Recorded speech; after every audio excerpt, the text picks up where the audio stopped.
Welcome back to my channel. Today, I'm going to present a rather peculiar poem by Du Fu.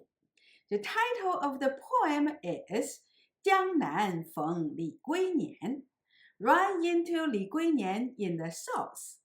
This is a very interesting poem because it was dedicated to a singer named Li Gui-nian. As you might know, the imperial China was a highly hierarchical society, with the scholar officials at the top and the people of entertainment profession at the very bottom. There was a special household register for people of the entertainment profession called 乐户, or the entertainment household. This category of households included musicians, singers, dancers, as well as people working at various types of brothels. They were slaves, either belonged to the state or to individual families. Members of this class came from the children of prisoners of war, members of former officials who were punished for serious crimes, or people sold into the profession by the state or by their families. This household category was hereditary, and the sons of such household were excluded from sitting for civil service examination, and the daughters of such household were not allowed to marry as the wife, but only as concubines. Their social status were very low. However, because of their profession, the professional musicians, singers, and dancers often perform for people of the highest social status, such as the emperors, the princes, the high-ranked officials. Hence, they often had close personal connections with these people, especially during the reign of Emperor Li Longji, who was known for his fondness of performing art. Li Longji even played the clown in some of the plays he directed in the performing troupe he set up for himself. Li Gui-nian was the best singer from the royal performing troupe set up by the emperor. So, it is not surprising that many officials knew about Li Gui-nian and even had a deep friendship with him. I can't find much about this singer except from two tabloid texts from the Tang Dynasty, 明皇杂录, or a collection of stories about Emperor Li Longji, and 云溪有意, gossips from the circle at Cloudy Creek. Apparently, such sources are not reliable, but these are the only sources I can find about this singer. I'm Dr. Gao, a philosopher obsessed with poetry. I make videos about classical Chinese poetry, philosophies, and traditional Chinese medicine. Please click the like button and subscribe my channel. Your support is very important to me. Any small donation to my channel is much appreciated. I also offer one-to-one online lessons on these subjects. If you would like to have personally tailored lessons or read the classical Chinese text with me, please contact me. Here's my email address. Now, back to Li Gui-nian. According to the collection of stories about Emperor Li Longji and the gossip from the circle at Cloudy Creek, Li Gui-nian joined the royal performing troupe when he was very young. So were two of his brothers. Li Gui-nian and his brother Li He-nian were good at singing. His other brother Li Peng-nian was good at dancing. They were the sons of a 乐户, or the entertainment household.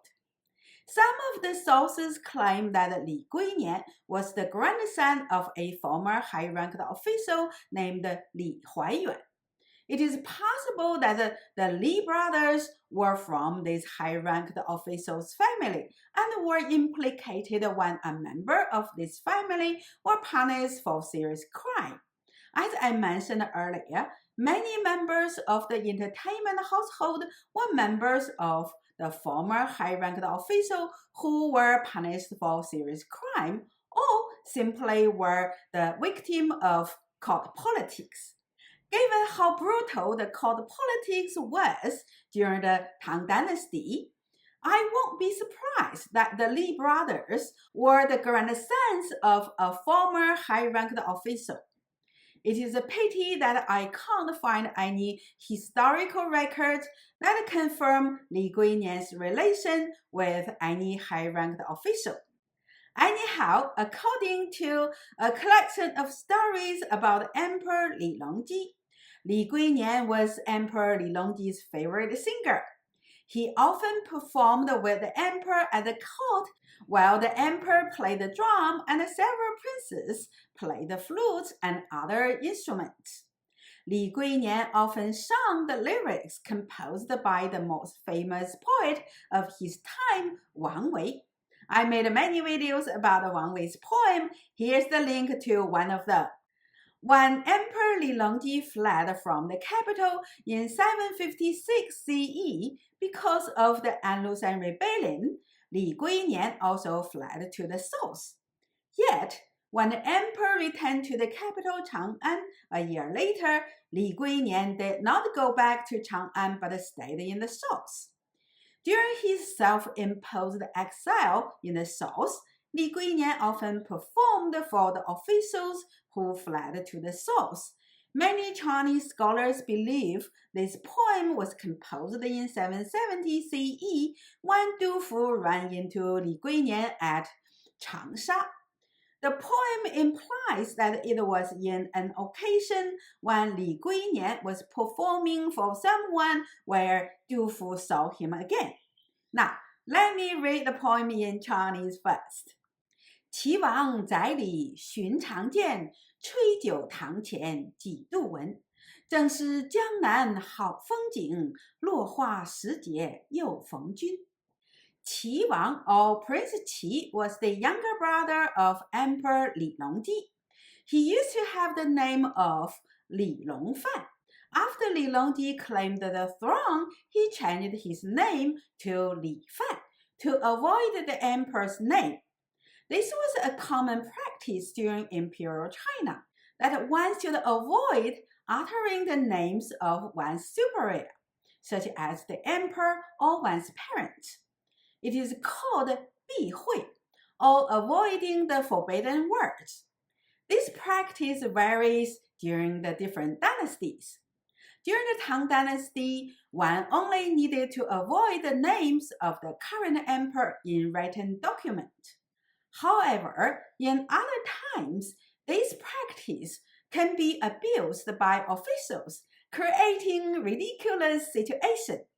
For instance, a Song Dynasty official named Tian Deng issued an order to forbid people using the character Deng because it was his name. Not only the character Deng or going up, but also other characters with the same sound, such as Deng, the lantern. So, during the Dengjie or the Lantern Festival at the Lunar New Year, the official announcement for Lantern Festival reads, 本周一例放火3日, or the state government will set up fires for 3 days. It should be 本周一例放灯3日, or the state government will display lanterns for 3 days. People of the state made a joke of this by saying, the state officials are allowed to set fires while we are not allowed to light the lantern. 宅 means residence. 里 means inside. 寻常 means often. 见 means see. 吹酒 refers to 吹笛, who was a high-ranked official at Emperor Li Longji's court. Tang means how. 前 means in front. 几度 means several times. 闻 means hear. 正式 means just at. Jiangnan refers to the vast territory to the south of the Yangtze River, as indicated by the red star in this Tang Dynasty map. The Tang Empire territory was divided into 10 provinces called Dao. Jiangnan Dao include the vast territory of today's Zhejiang, Fujian, Jiangxi, Hunan provinces, as well as parts of Sichuan and Guizhou provinces, etc. Hao means splendid, Fengjing means scenery, Luo means fall, Hua means flower, Shijie means season, You means again, Feng means run into, Jun means you. So the whole poem can be translated as, I often saw you at Prince Qi's residence, and watched you perform several times in the tree's friend hall. At this splendid scenic spot in the south, in the season of falling flowers, I ran into you again. The tone of this poem seems rather neutral. We have read several poems by Du Fu.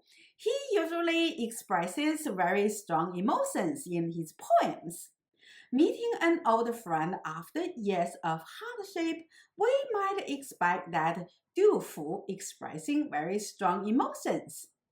However, we don't see such expression in this poem. Maybe Du Fu finally reconciled with himself by not taking himself too seriously. Maybe he was just happy to see an old friend and enjoy the moment. Many scholars believe that this poem was composed in the year Du Fu passed away, after a long struggle with poverty and illness. I would like to believe that, at least for the moment, when Du Fu ran into Li Gui-nian, he had achieved his peace and was happy. What I really love about this poem is the simple happiness expressed in this poem. No matter how bad was the situation, one can always find a simple happiness, such as running into an old friend, the sight of a beautiful scenery, a blooming flower, or a singing bird, etc. This is also the quality I admire the most in Du Fu's poetry. Even after so many years of hardship fleeing from the war zone and poverty, he could still find peace and happiness in occasions like running into an old friend. I'm going to post our translation side by side with Professor Stephen Owen's translation in the community page. Can't wait to see your comments on the two translations.